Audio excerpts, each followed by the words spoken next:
જે આપણો પરિચય શું છે ને આજે આપણે કલેક્ટર કચેરીએ કેમ આવવું પડ્યું? મારું નામ વિજયસિંહ મહેલાલભાઈ મેડા છે, હું ચેરમેન છું.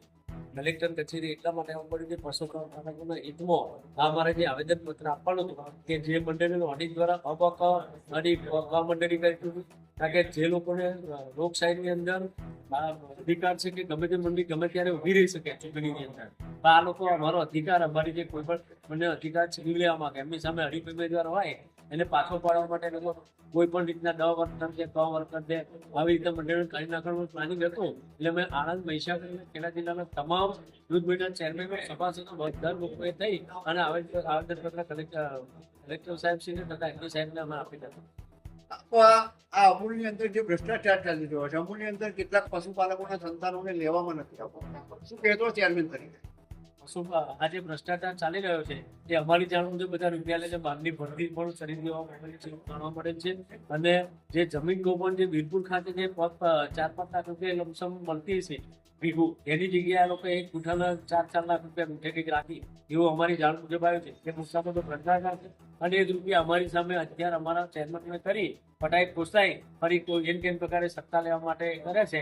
અને હાલમાં એ લોકો જ્યારથી 2.5 વર્ષ પછી 2.5 વર્ષથી એમણે જ્યારે સત્તા સંભાળી છે ત્યારથી એ લોકોનો વહીવટ જો કોઈ પણ જાતને ખેડૂતો લક્ષી કોઈ નિર્ણય લેવામાં નહીં આવે.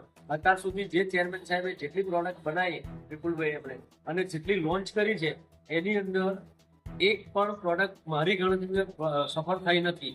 સાંભળી લો, એક પણ પ્રોડક્ટ સફળ થઈ નથી. વડોદરા દૂધ ઉત્પાદક સહકારી અગાઉના જે અત્યારે ગ્રોથ છે અમૂલનો, એ ગ્રોથ 6-8-9% આસપાસ, લગભગ કે 6-7% આસપાસ છે.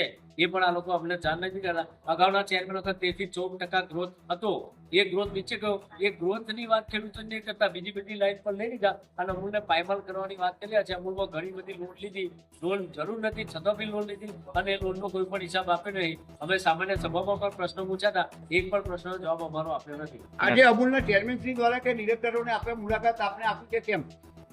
અમે આપવા માટે પ્રયત્ન કર્યો હતો પણ કોઈ પણ ચેરમેન અમને મળ્યા નથી કે કોઈ ડિરેક્ટર અમને મળ્યા નથી. આજ લોકો આવ્યા પણ નથી. અમારું શાંતિપ્રિય આંદોલન હતું, ખેડૂત લક્ષી હતું, ખેડૂતોના હિતમાં હતું.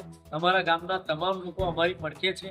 ખેડૂતો આખા આણંદ જિલ્લાના, મહીસાગર જિલ્લાના, ખેડા જિલ્લાના તમામ ખેડૂતો અમારી પડખે છે. અને આવનારા દિવસોમાં જો આવા પ્રશ્નો સોલ્વ કરવામાં નહીં આવે તો જનતા આંદોલન કરવામાં આવશે.